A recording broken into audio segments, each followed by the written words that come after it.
Mythique. La station de Val d'Isère est mythique. Bien sûr, il y a les JO, la phase de Bellevarde, la Coupe du monde de ski, la beauté du village, mais tout cela n'est rien, comparé à la divine lumière du cinéma.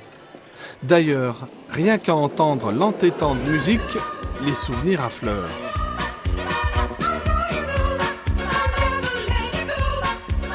C'est à peu près à cet endroit-là qu'on avait donc Michel Blanc qui était dans l'embarras et qui a dû se mettre à chanter Quand te reverrai-je et sauter. Et on a encore le même hôtel, le Chamois d'Or, qui est exactement avec la même architecture au fond, vous voyez ici. Quand te reverrai-je, pays merveilleux.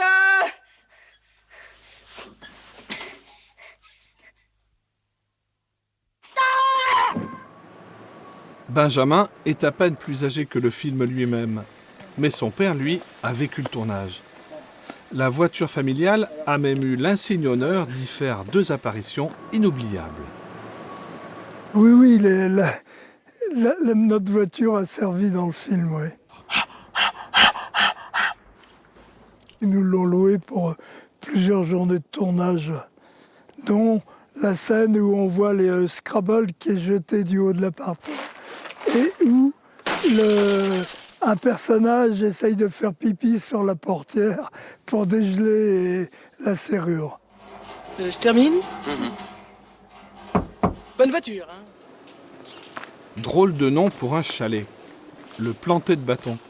Il appartient à la famille Bonnevie, dont le père Fernand interprétait le moniteur de Michel Blanc. Le fils a gardé quelques reliques.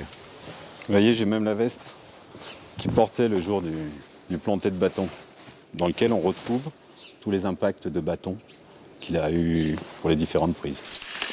Monsieur Duss, ce qui ne va pas, c'est le planté de bâton. Le planté de bâton. Il s'amusait beaucoup avec ce film. Ça a toujours été quelque chose pour lui de marrant. C'était pas quelque chose d'important, c'était quelque chose de marrant. C'est un petit peu quand même un moniteur mythique de l'époque, un moniteur qui était naturel, quelqu'un des montagnes, le vrai moniteur des montagnes, quoi, de l'époque. Le succès du film marque aussi le début de l'ère moderne pour la station de Val d'Isère. 40 ans après, l'esprit des bronzés hante encore les lieux. Ça fait partie de ces rares films où on retranscrit ce que les gens vivent en vacances, que ça soit sur piste, en hors-piste, dans les scènes hors-piste bien entendu. Et c'est vrai qu'aujourd'hui, même si la station a beaucoup bougé, l'environnement est toujours le même. Donc oui, les gens se reflètent énormément dans ces films-là. Ce que l'on ne savait pas, c'est que la réalité avait rejoint la fiction. Et que le guide Buddy Dubois, lors du tournage de la séquence hors-piste, avait dû passer une soirée entière, perdu dans la montagne, avec une partie de l'équipe, en faisant face à un fort risque d'avalanche. Mais tout a fini comme dans une bonne vieille comédie. Et tu sais pas ce qu'on trouve, arrivant en bas?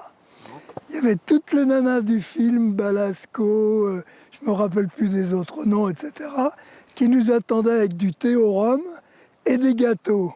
Et on a fait une fête super. L'aventure s'est terminée comme ça. Chantez.